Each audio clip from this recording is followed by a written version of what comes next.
दोस्तों, आज जो मैं कहानी लेकर आया हूँ उस कहानी का शीर्षक है जाल और चाल।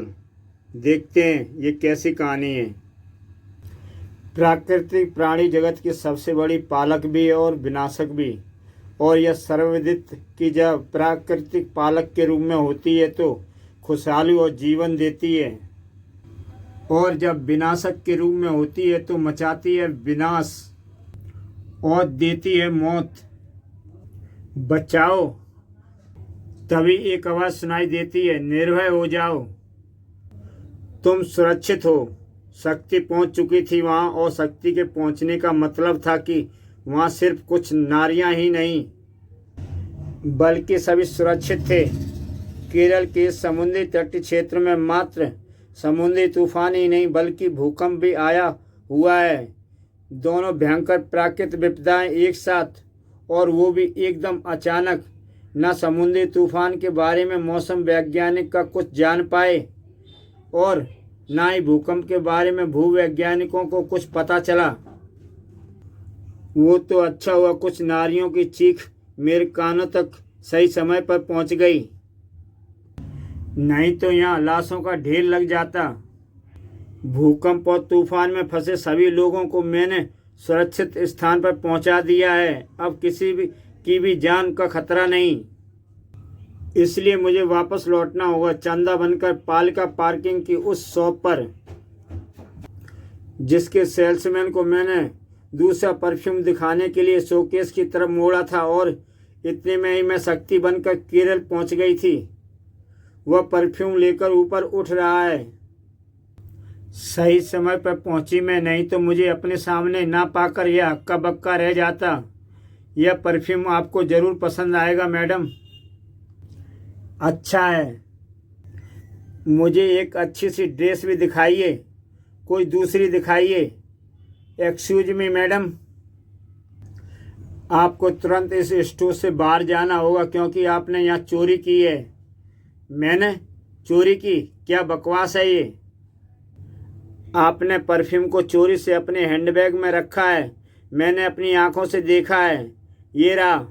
ये यहाँ कैसे पहुंचा? मैंने तो इसे यहाँ नहीं रखा। चोरी का माल आपके हैंडबैग से बरामद हुआ है। आपको मेरे साथ यहाँ से बाहर चलना होगा। अरे ठहरो, इस ब्रांड के परफ्यूम का एक ही पैक इस शॉप में है और वो मेरे हाथ में है। फिर वह मैडम के हैंडबैग में से कैसे निकला? आगे से हटो। छनाक। ओह, इसके हल्के से छूते ही वह सेल्समैन तिनके की तरह उड़ गया। इस सिक्चे से आदमी में इतनी ताकत कैसे है? ओह, ये तो मेरे हाथ पकड़कर तेजी से बाहर की तरफ ऐसे भागने लगा है जैसे इसके पीछे कोई आफत पड़ी है।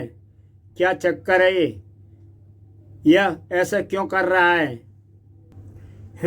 ओह नहीं, मैं सही समय पर तुम्हें उस स्थान से बाहर निकालने में सफल हो गया। शक्ति अन्यथा अनर्थ हो जाता।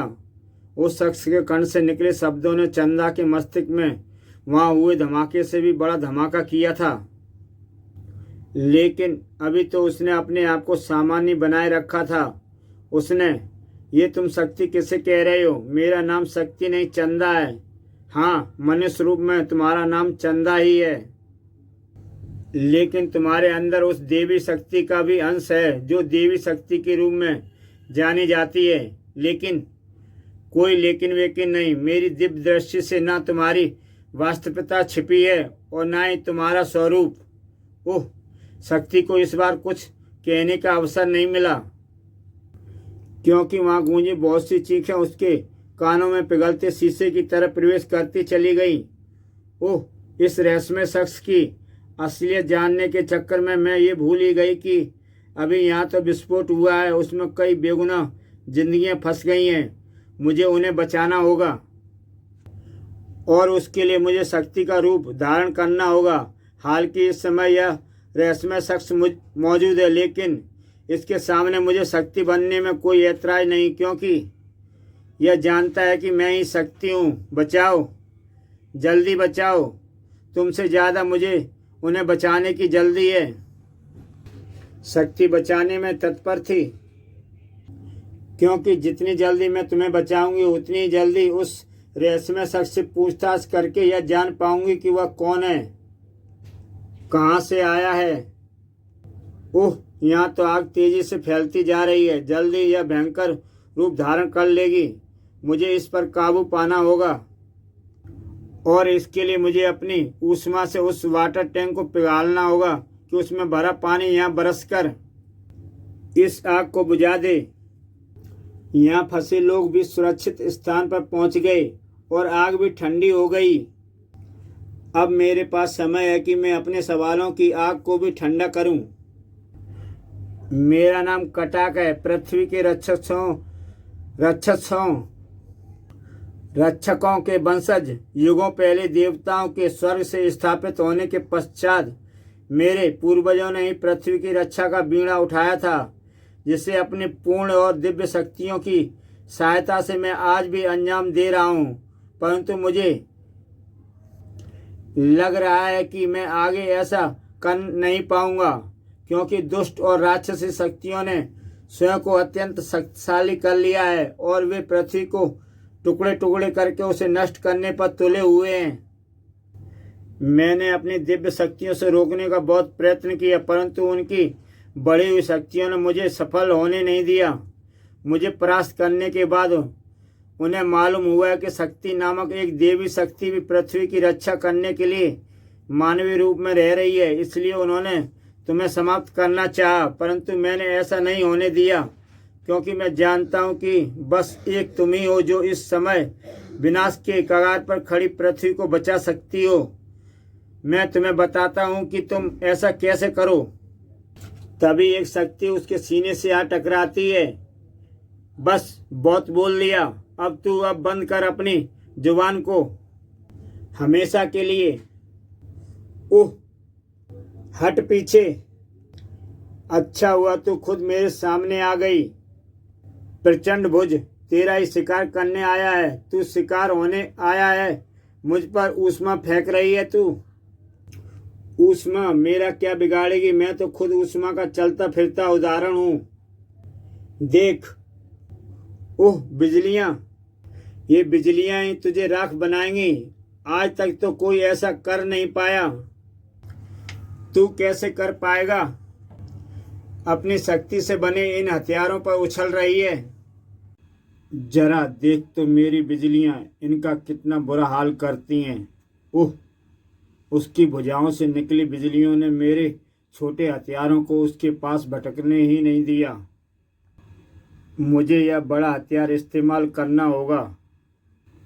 इससे बड़ा हथियार भी बनाएगी तो भी ये बिजलियां उसका यही हाल करेंगी। यह शक्तिमुंड तुझे निगल जाएगा।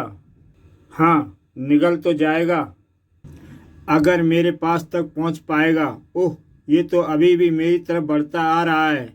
यानी तेरे इस दिव्य शक्तिमुंड का मेरी साधारण बिजलियां कुछ नहीं बिगाड़ पाएंगी।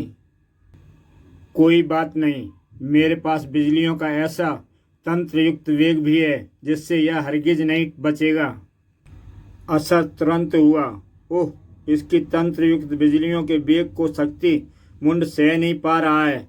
हालांकि दिव्य होने के कारण यह पिघला नहीं है, लेकिन निष्क्रिय होकर एक तरफ जरूर जा गिरा है। अब वह शैतान मेरा भी यही हाल करना चाहता है। अब तो इससे बचने और इसे खत्म करने के लिए मुझे बुलानी ही होगी अपनी दिव्य खड़क। एक और हथियार, अभी यह भी पिघलकर तेरे हाथ से छूट जाएगी। यह दिव्य खड़क जब तक तेरी गर्दन को नहीं उड़ा देगी तब तक मेरे हाथ से नहीं छूटेगी। ओह, छूट गई। ठीक मेरी गर्दन के पास आकर छूट गई। मेरी गर्दन बच गई। अब तेरी गर्दन नहीं बचेगी। उफ, तेरे हाथ से जैसे तेरी खड़क छूटी थी वैसे ही अब तेरी जिंदगी छूटेगी। बिजलियों से भरी इसकी भुजाएं कहर ढा रही हैं और हर क्षण यह मुझे ही अपना निशाना बनाने की फिराक में है। और मेरे पास अब बचते रहने के सिवा और कोई चारा नहीं, क्योंकि मेरी सभी शक्तियों की काट इसके पास है। लेकिन इस तरह बचते रहने से होगा क्या? वह अब नहीं तो थोड़ी देर बाद मुझे अपना निशाना बना ही लेगा। 1 मिनट शायद वह मुझे अपना निशाना नहीं बना पाए। मुझे उसकी बिजलियों से निपटने का रास्ता मिल गया है। उनके दोनों हाथों में बिजलियां प्रवाहित हो रही हैं। अगर मैं इसके दोनों हाथों की बिजलियों को एक दूसरे से मिला दूं तो शॉर्ट सर्किट हो जाएगा। यह मजबूत लोहे का टुकड़ा इसके दोनों हाथों को मिलाने का माध्यम बनेगा। ओह, प्रचंड भुज ने तो उसे अपने से कई हाथ पहले ही पिघला डाला। अपनी बिजलियों से ऐसे ही अपनी तरफ बढ़ने वाली हर चीज को पिघला देगा। यानी उसे ठिकाने लगाने का जो एकमात्र उपाय है वह कार्यान्वित नहीं हो सकता है एक तरीके से हो सकता है, और वह तरीका है मेरा दिव्य खड़क, जो आज पहली बार एक नया आकार धारण करेगी। खींचकर सीधा कर दिया शक्ति ने अपनी दिव्य खड़क को, और मेरी बिजलियों से न पिघलने वाली अपनी इस खड़क से तू मेरे कलेजे को चीरना चाहती है। पहुंचने दे इसे मुझ तक। मैं अपने हाथों से इसके टुकड़े टुकड़े कर डालूंगा। लेकिन प्रचंड भुज का वह अरमान पूरा ना हो सका, क्योंकि जैसे ही दिव्य खड़क उसके हाथ में आई वैसे ही प्रचंड भुज के बिजली रूपी दोनों हाथों को एक दूसरे के संपर्क में आने का माध्यम मिल गया। और जब विद्युत के दो सिरे एक दूसरे के संपर्क में आते हैं तो चिंगारियां उठती ही हैं, धमाके होते ही हैं, चिथड़े उड़ते ही हैं। अब शक्ति ने तुरंत ही कटाक को संभाला। यह बुरी तरह घायल है, मुझे इसे तुरंत अस्पताल ले जाना होगा, क्योंकि अगर इसे कुछ हो गया तो मैं वह उपाय नहीं जान पाऊंगी जिसकी मदद से धरती को नष्ट होने से बचाया जा सकता है। इसे होश आ रहा है। होश में आते ही कटाक उछलकर बैठ गया। मैं यहाँ कैसे पहुँचा? तुम? हाँ, मैं ही हूँ। तुम्हारा उपचार करने के लिए तुम्हें यहाँ लाई थी। अब तुम ठीक हो, इसलिए अब तुम मुझे बता सकते हो कि पृथ्वी को नष्ट होने से कैसे बचाया जा सकता है। पौराणिक कथाओं में सहायता से यह बात सभी जानते हैं कि पृथ्वी को शेषनाग ने अपने फन पर उठा रखा है, और उस शेषनाग की सबसे बड़ी शक्ति है उसकी मणि। कुछ राक्षसी शक्तियाँ अपने आप को अत्यधिक शक्तिशाली करके शेषनाग की उस मणि को अपना लक्ष्य बनाया है। उस मणि को पाकर वे शेषनाग की मृत्यु तो चाहते ही हैं, साथ ही पृथ्वी को नष्ट करने के भी सपने देख रहे हैं, और उन्होंने अपने इस सपने को पूरा करने का प्रयास भी आरंभ कर दिया है, जिसके कारण शेषनाग का अस्तित्व डवाडोल हो रहा है। और तभी पृथ्वी पर एकाएक भूकंप और तूफान आ रहे हैं। तुम सही समझी, परंतु ये तो मात्र आरंभ है। अगर वे दुष्ट शक्तियाँ शेषनाग की मणि हासिल करने में सफल हो गईं तो प्रलय आ जाएगी। इस प्रलय को बचाने के लिए क्या करना चाहिए? हमें शेषनाग की मणि दुष्ट शक्तियों से पहले प्राप्त करनी होगी, ताकि हम उसे सुरक्षित कर सकें। ये कौन सा मुश्किल काम है? हम अभी शेषनाग से मणि हासिल करके उसे सुरक्षित रख लेते हैं। ऐसा करना इतना ही आसान होता तो मैं इस कार्य को कभी का कर देता।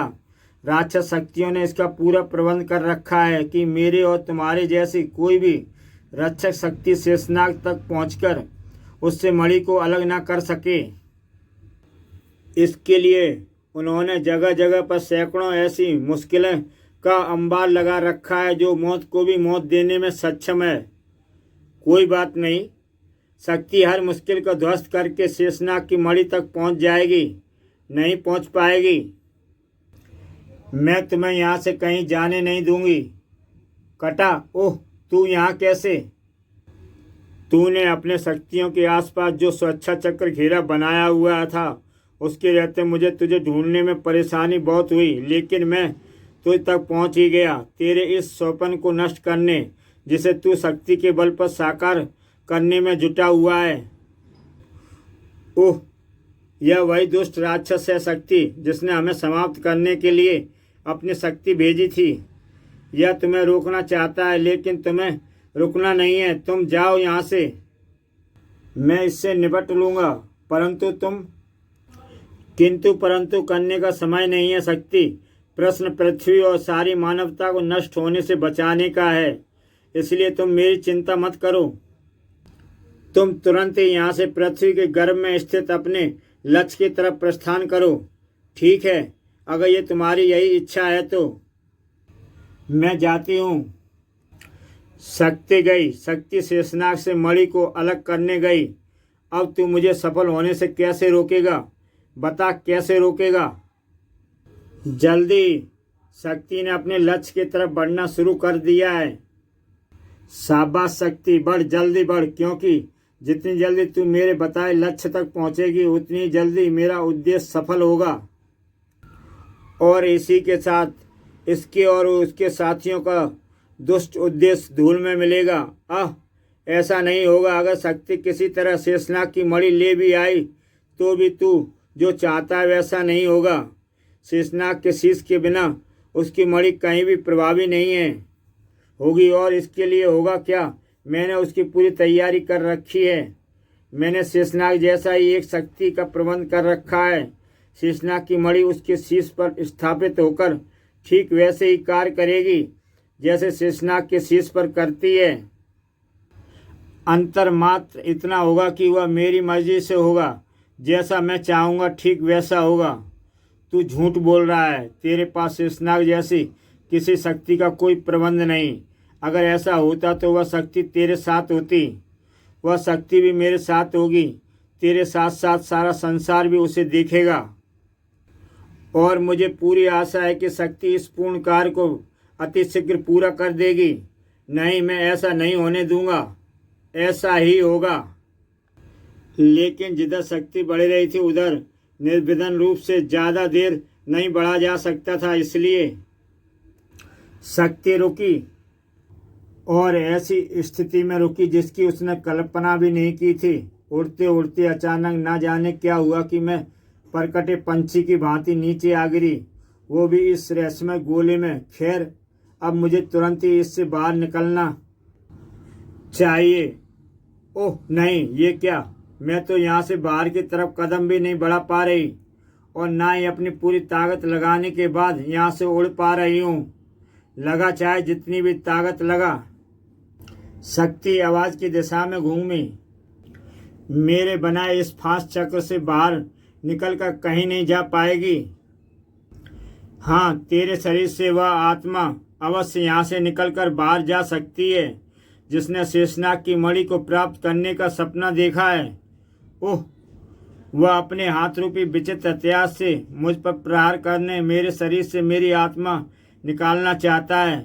मुझे इसके हथियार को नष्ट करना होगा। ओह, ये क्या? मेरे हाथों से ना ऊष्मा छूट रही है और ना ही हथियार।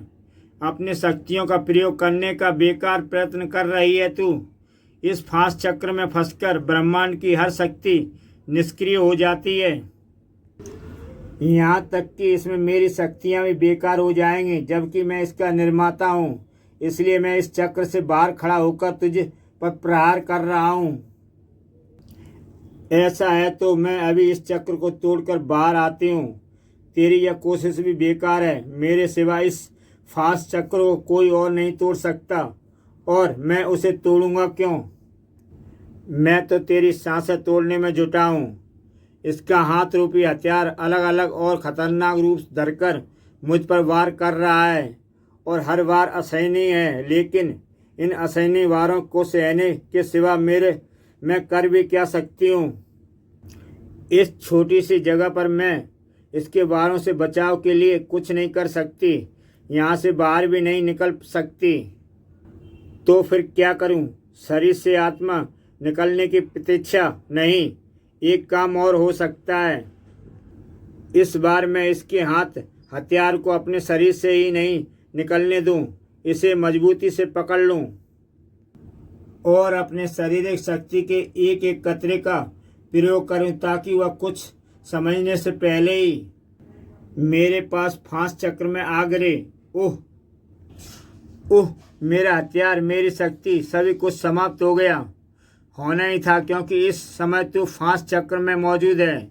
अपने बनाए उस फांस चक्र में जहाँ ब्रह्मांड की कोई भी शक्ति कार्य नहीं करती और यहाँ तू मेरे सौजन्य पहुँचा है। मुझे इस फांस चक्र में लाकर इतना खुश मत हो तू। इस तरह भी तू बच नहीं पाएगी।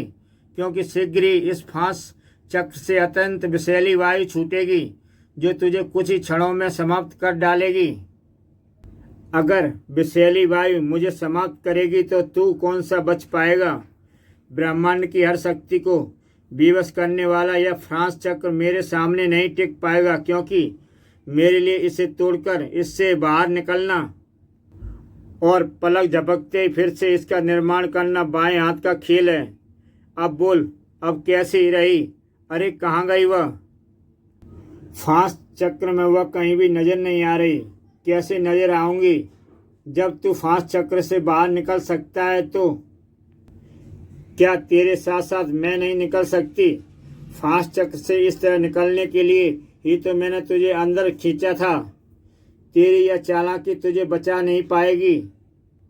मैं तेरे टुकड़े टुकड़े कर दूंगा। आह, तू भूल रहा है कि अब मैं फांस चक्र से बाहर हूँ और अब मेरी वे शक्तियाँ पूरी तरह काम कर रही हैं जो तेरे जैसे लाखों शक्तियों को धूल में मिला सकती हैं। अब शक्ति आराम से आगे बढ़ने लगी, लेकिन बढ़ती नहीं रही। ओह, ये किसने रोका मुझे? हमने। और हमें तू कोई भी नाम दे सकती है। ओह, यहाँ की अद्भुत रंग बिरंगी मिट्टी से बने विचित्र सर्प, और वो भी सैकड़ों की संख्या में।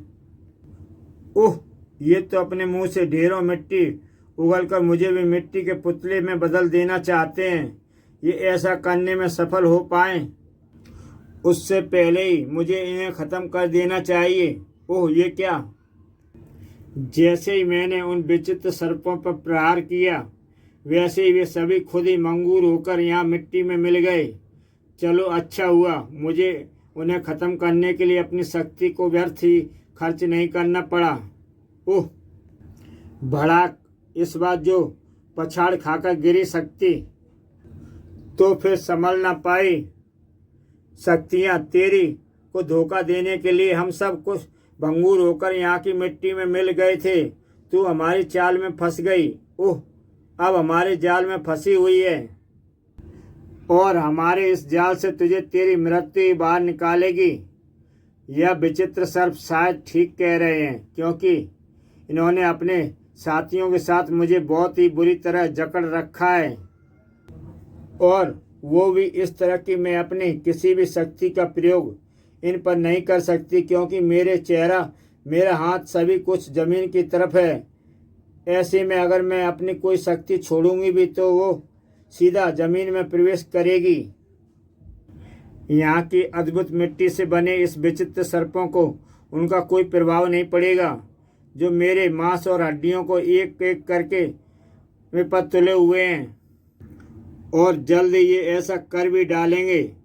एक मिनट, एक रास्ता है जिससे मेरी शक्तियाँ जमीन में प्रवेश करने के बाद भी यहाँ की मिट्टी से बने सर्पों पर असर डाल सकती हैं, और वह असर कितना होगा ये तो अभी पता चलेगा जब जमीन में प्रवेश करने वाली मेरी शक्तियाँ वह कार्य कर देंगी जिसकी मुझे अपेक्षा है।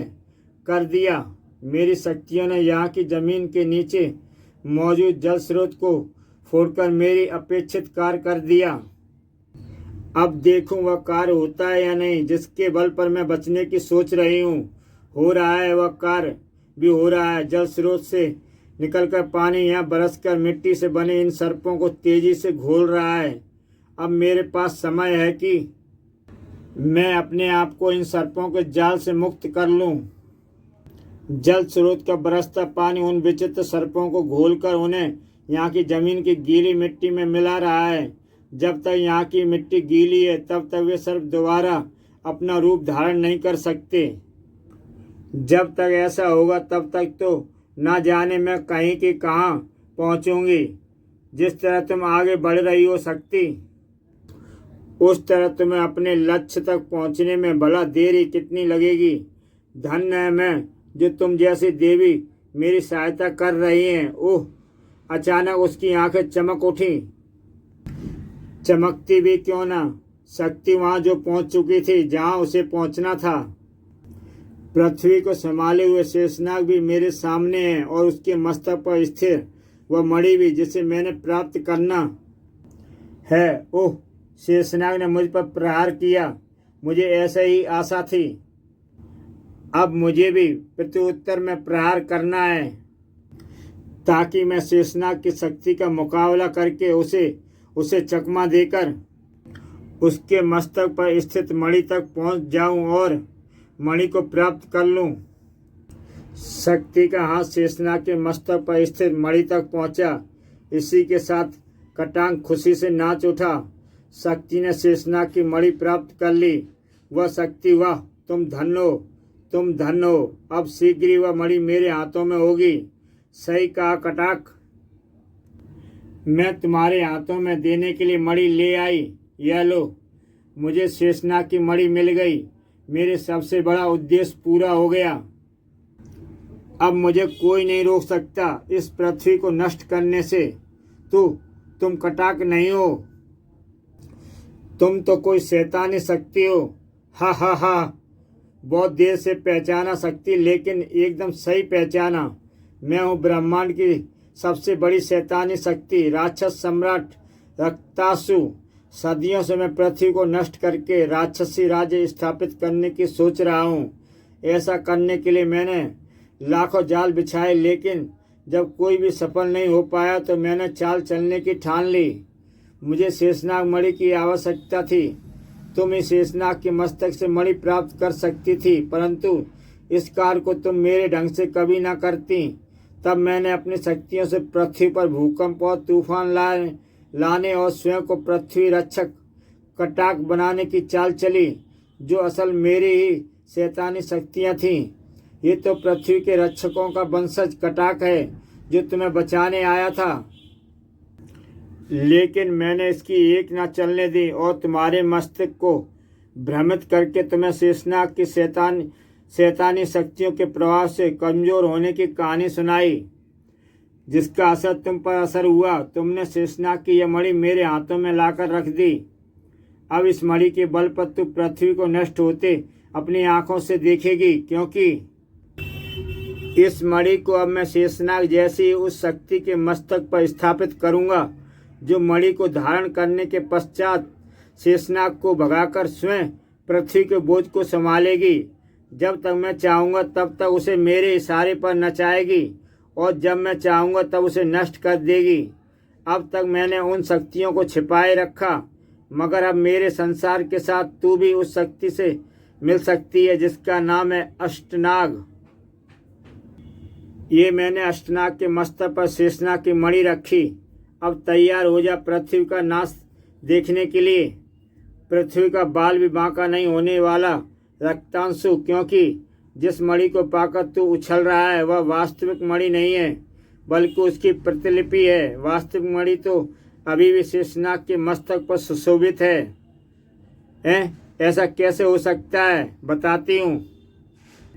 लेकिन पहले तू यह ख्याल अपने मस्तिष्क से निकाल दे कि मैं पृथ्वी के गर्भ में मणि इसलिए ले आ गई क्योंकि तेरे षड्यंत्र के जाल में फंसी थी।